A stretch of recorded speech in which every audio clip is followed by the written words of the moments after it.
you're in this kind of dreamland. It's like smoking hash or something. It's interesting. Very interesting.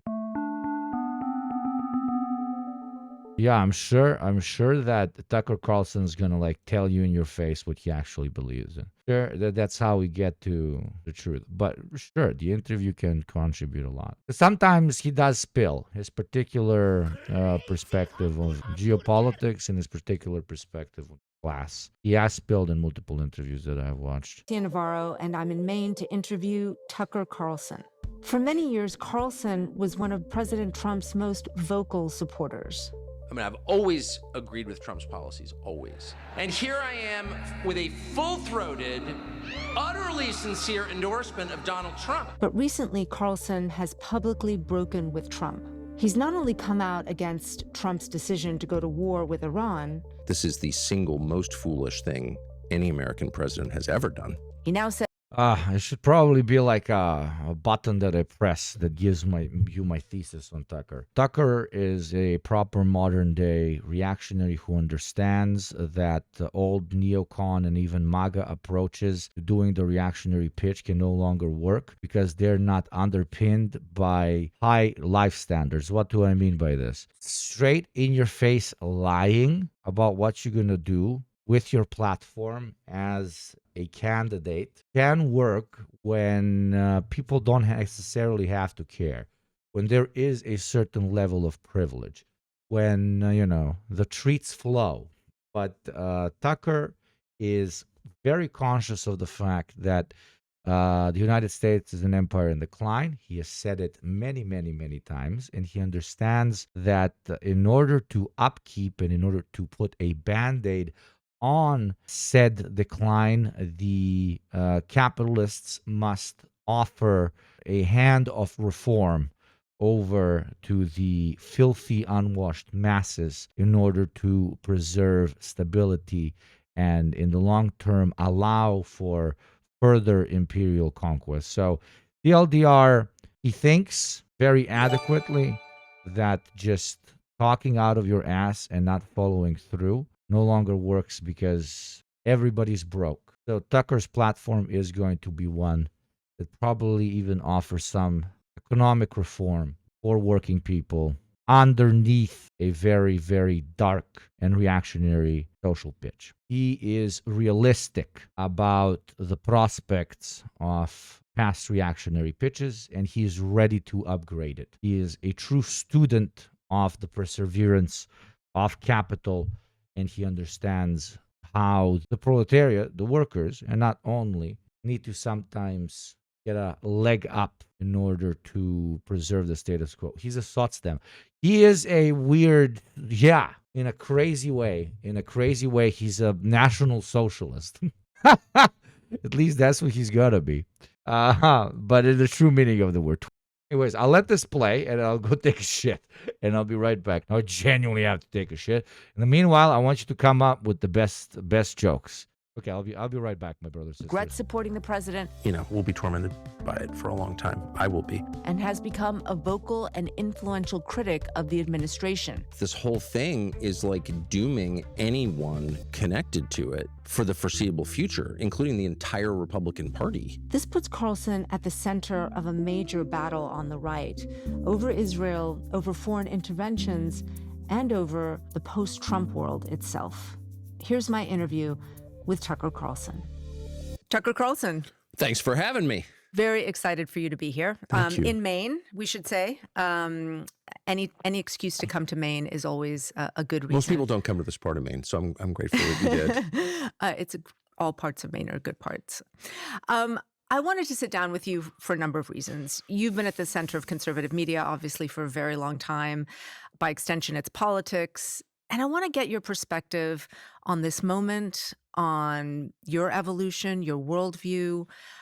You recently made quite a dramatic break with President Trump over the war in Iran, and so I'd love to hear about that. I want to start, though, in the lead up to the conflict.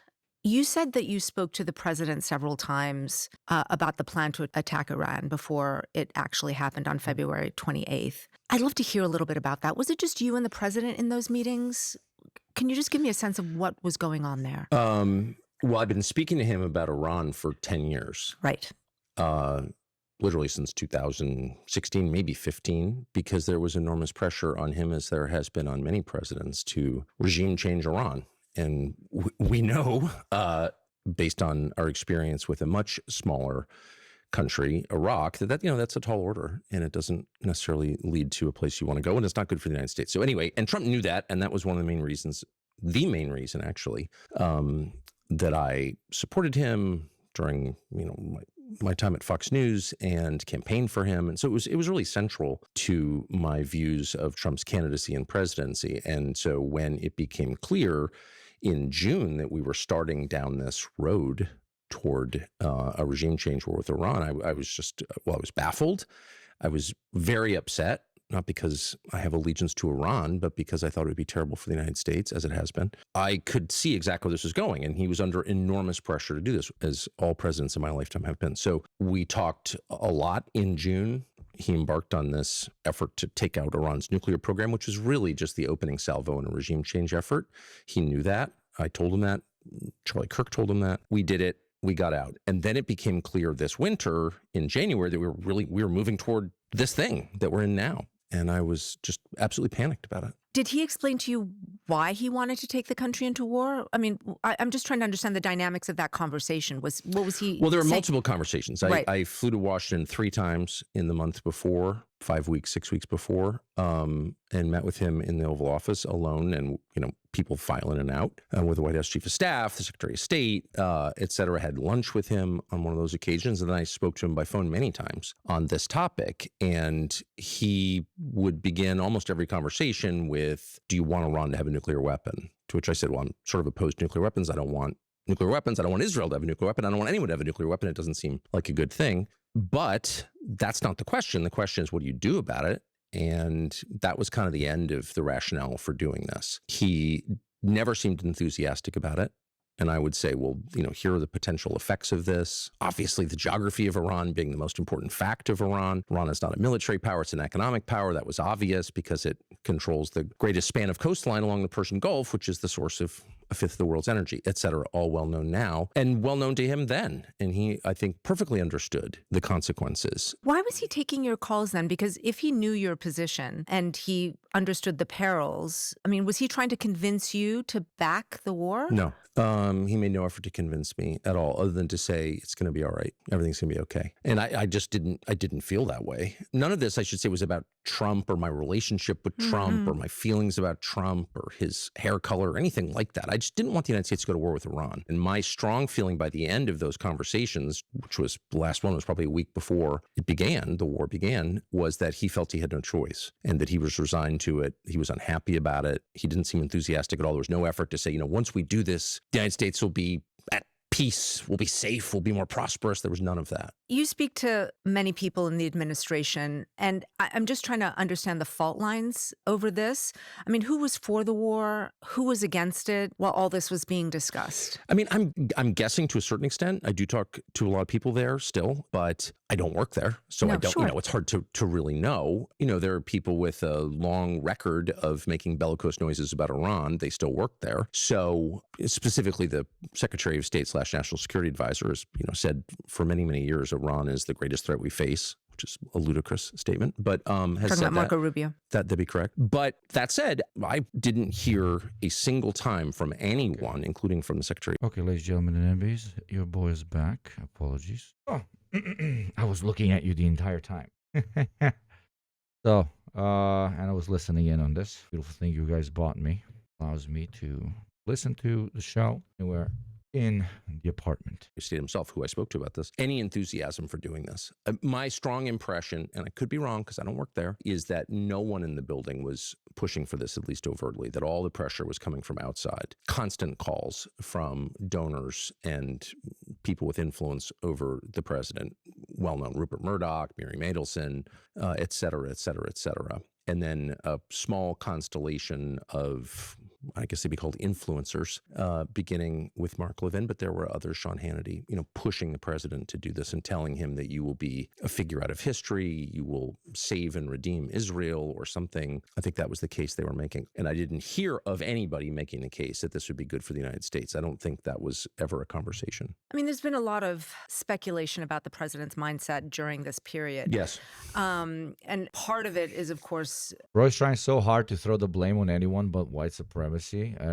I really don't like this interview because it really bothers me about the direction he is going in. He's grafting Hassan-esque talking points onto right-wing dog whistles, racism, and anti-Semitism. Crazy that you call it Hassan-esque, but I mean, we are on Twitch. He is being a reformist reactionary who understands class dynamics and will try to readjust very real economic and isolationist demands by the American public in order to secure the long-term reactionary project and the long-term, potentially, even though it's arguably undoable, American project. You need the bigotry because that's what sells to the majority of white Americans, and not only, but it's not enough anymore. Simply screaming that you're not going to do a war than doing a war, simply telling you that all your problems come from an externality, and not even being able to deport that entire externality,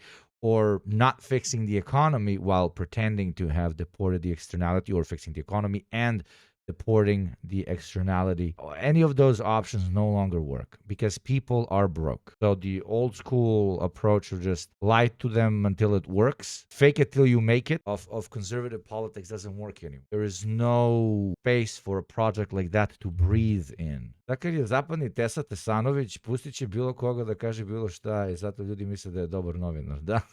Novinar, čuj. About what happened after Venezuela and the successful, in their view, operation there, removing Maduro from office, and that he felt sort of emboldened by the success of that operation, and that he felt that this was going to be similar, that he underestimated the Iranians and what they might do in response to an attack. Yeah, I don't believe that. I think the Venezuela... Man, leftist, watch this on Hassan's stream yesterday. Yeah, okay. No worries. I'm just fucking with you, my friend.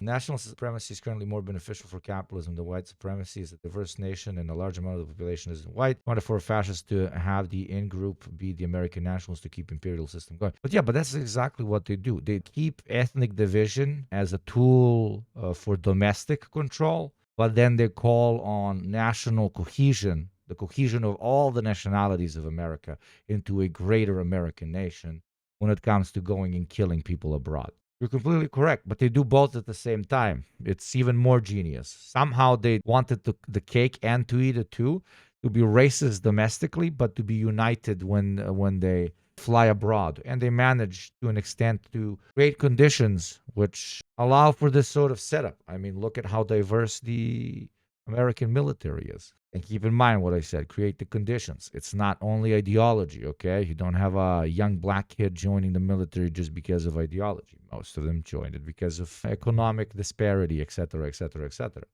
That's one of the conditions. Some joined because of ideology. They absolutely do. This is going to be easy, but I don't think he believed that. And I should say, having spoken to him a lot in this calendar year, I detected no evidence at all of dementia, mental decline. You hear people say, well, he's gone, soft. That was not my impression at all. Trump is not well informed on a lot of topics for sure. You know what I hate? You guys are going to fucking not take me seriously after this one.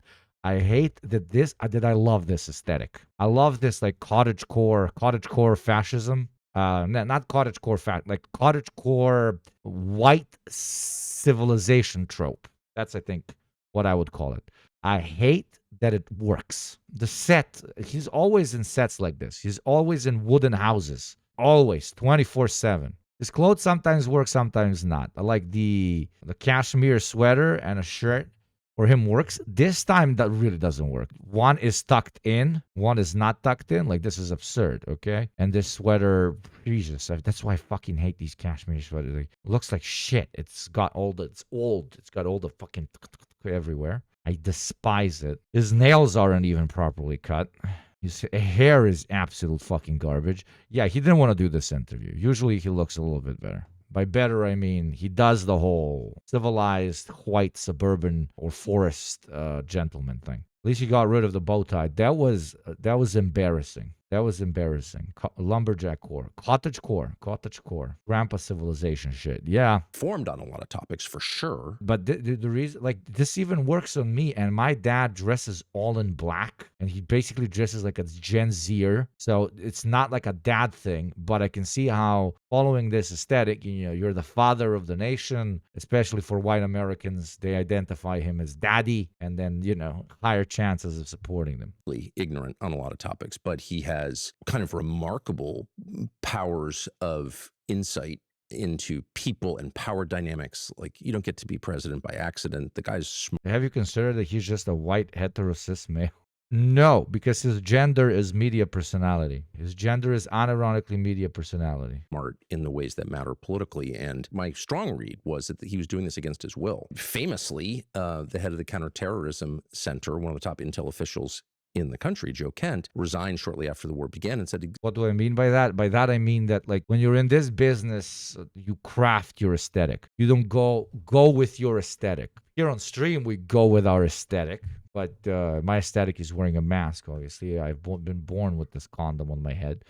But in their word, everything is crafted. Exactly the same thing. I think this decision is connected to a series of seemingly disconnected events, all of which revolve around violence. And we need to find out more about how this happened. And he was, of course, dismissed and threatened with an FBI investigation, and no one kind of followed up on that. And again, I don't know the answer, but this was not a normal decision-making process. And my strong impression was that Trump was more a hostage than a sovereign decision-maker in this. Well, so tell me what you're getting at when you say the president of the United States, the most powerful country in the world, had no choice. I don't know what I'm getting at. I'm just telling you what I observed. He seemed, and that's kind of the question. And what I'm really fascinated by is the lack of curiosity on display into how exactly this happened. What are the mechanisms by which a guy who's supposedly sovereign... This way, you preserve imperial ego by saying we don't make mistakes, we get conned into making mistakes, and you pivot on what Tucker in particular believes in the long term is a project that does more harm than good for the United States of America, their particular relationship with Israel. That's what he's doing. That's his pivot. That's his particular perspective. He is, quote unquote, intentionally